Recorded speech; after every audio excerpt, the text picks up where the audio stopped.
Hi students, good morning. आज भूगोल का क्लास नंबर ये 18 है। मैट्रिक परीक्षा इस बार सब पास करेंगे, ऐसा प्रश्न हम इसमें लेकर आए हैं। चलिए बिना देर के हुए इस वीडियो को देखते हैं और पूरा लास्ट तक देखेंगे हमारा आज का पहला प्रश्न क्या निकल कर आ रहा है। इससे पहले कि हमारे चैनल पर नए हैं तो हमारे चैनल को सब्सक्राइब, लाइक एंड शेयर कर दें। तो देखिए आज का हमारा पहला प्रश्न है, पर्वतीय छायाकरण विधि में भू आकृतियों पर किस दिशा से प्रकाश पड़ने की कल्पना की जाती है। हमारा ऑप्शन है उत्तर पूर्व, उत्तर दक्षिण, उत्तर पश्चिम, दक्षिण पश्चिम। तो हमारा सही उत्तर है ऑप्शन नंबर सी, उत्तर पश्चिम। अगला प्रश्न है, उच्च उच्च प्रदर्शन के लिए हैस्य विधि का विकास किसने किया था। Gutenberg, Lehmann, Geiger, Reiter. तो हमारा सही आंसर है बी, लेहमान। अगला प्रश्न है, तल चिन्ह की सहायता से किसी स्थान विशेष की मापी गई ऊंचाई को क्या कहा जाता है। स्थानिक ऊंचाई, विशेष ऊंचाई, समोच्च रेखा, त्रिकोणमितीय स्टेशन। सही आंसर है ए, स्थानिक ऊंचाई। अगला प्रश्न है, अस्तर रंजन विधि के अंतर्गत मानचित्रों में नीले रंग के किस भाग को दिखाया जाता है। पर्वत, पठार, मैदान, जल।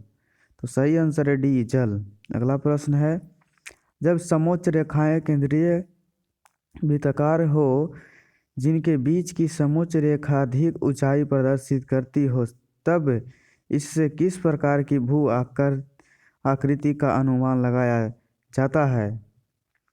पहाड़, पठार, मैदान, झील। तुम्हारा सही आंसर है ए, पहाड़। अगला प्रश्न है, प्राकृतिक मानचित्र में मरुभूमि को किस रंग से प्रदर्शित किया जाता है। लाल, पीला, नीला, हरा। तो सही आंसर है बी, पीला। अगला प्रश्न है, किस स्थलाकृति को प्रदर्शित करने के लिए कंटूर रेखाओं द्वारा गोल या चौकोर आकृति बनाई जाती है तथा उनके बीच में दूर तक खाली जगह छोड़ी जाती है। तो ऑप्शन है पहाड़, पठार, जलप्रपात, नदी घाटी। तो हमारा सही आंसर है बी, पठार। अगला प्रश्न है, उच्चावाच्य प्रदर्शित करने के लिए हैस्यूर विधि का विकास किस विद्वान ने किया। लेहमान ने, गुटेनबर्ग, गीगर, हमबोल्ट। तो हमारा सही आंसर है ये, लेहमान ने। अगला प्रश्न है, अस्तर रंजन विधि के अंतर्गत नीले रंग से किस स्थलाकृति को दिखाया। पहाड़, पठार, मैदान, जलीय भाग। सही आंसर है डी, जलीय भाग। अगला प्रश्न है, पृथ्वी पर पाई जाने वाली भू आकृति में इनमें से क्या नहीं होता। लंबाई, चौड़ाई, मोटाई, गहराई। सही आंसर है डी, गहराई। अगला प्रश्न है, हैस्यूर विधि में अधिक ढालुओं भाग कैसा दिखता है। सफेद, काला, नीला, पीला। तो सही आंसर है बी, काला। अगला प्रश्न है, अस्तर रंजन विधि के अंतर्गत हल्के कत्थई रंग से किस स्थलाकृति को दिखाया जाता है। तो हमारा सही आंसर है, ऑप्शन देखिएगा पहले, पर्वत, पठार, मैदान, गुफा। तो सही आंसर है ए, पर्वत। अगला प्रश्न है, अस्तर रंजन विधि के द्वारा बर्फीले क्षेत्र को किस रंग को से दिखाया जाता है। पीला, सफ़ेद, नीला, हरा। तो हमारा सही आंसर है बी, सफ़ेद। अगला प्रश्न है, समुद्री की जल स्तर सभी जगह कैसी होती है। बराबर, ऊपर नीचे, कहीं ऊपर कहीं नीचे, सभी गलत। तो सही आंसर है ए, बराबर। अगला प्रश्न है, बीएम किसे प्रदर्शित करता है। स्थानीय ऊंचाई, तल चिन्ह, स्पॉट हाइट, समोच्च रेखा। तो हमारा सही आंसर है बी, तल चिन्ह। अगला प्रश्न है, समोच्च रेखा द्वारा क्या प्रस्तुत किया जाता है। आकृति रेखा, उच्चावाच प्रदर्शन, जल चिन्ह, स्थानिक ऊंचाई। तो हमारा सही आंसर है बी, उच्चावाच प्रदर्शन। अगला प्रश्न है, इनमें उच्चावाच प्रदर्शन की सर्वोत्तम विधि कौन मानी जाती है। पर्वतीय छाया, हैस्यूर, कंटूर या समोच्च रेखा, अस्तरंजन। तो सही आंसर है सी, कंटूर या समोच्च रेखा। अगला प्रश्न है, खड़ी ढाल को दिखाने समोच्च रेखाएं में कहाँ बनाई जाती है? पास पास, दूर दूर, इनमें से कोई नहीं। सही आंसर है डी, इनमें से कोई नहीं। अगला प्रश्न है, ऊपर नीचे यदि समोच्च रेखाएं दूर दूर बनाई जाती है तब इससे किस भू आकृति का प्रदर्शन होता है? त्रिढाल, मंढाल, सीढ़ीनुमा ढाल, अवतल ढाल। तो सही आंसर है बी, मंढाल। अगला प्रश्न है, पर्वतीय छायाकरण द्वारा उच्च आवाज प्रदर्शित करने के लिए भू आकृतियों पर किस दिशा से प्रकाश पड़ने की कल्पना की जाती है?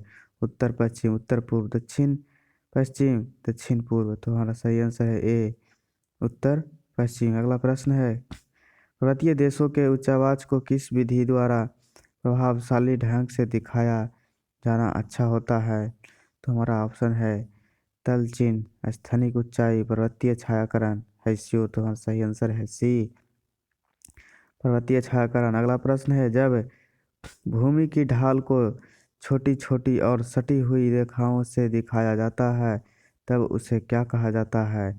अस्तरंजन, छाया लेखन, हैस्यूर, समोच्च रेखाएं। तो हमारा सही आंसर है सी, हैस्यूर। अगला प्रश्न है, आकार की समोच्च रेखाएं किस स्थलाकृति के प्रदर्शन के लिए खींची जाती है? पठार, बाहुकोट, ज्वालामुखी, झील। तो हमारा सही आंसर है बी, बाहुकोट।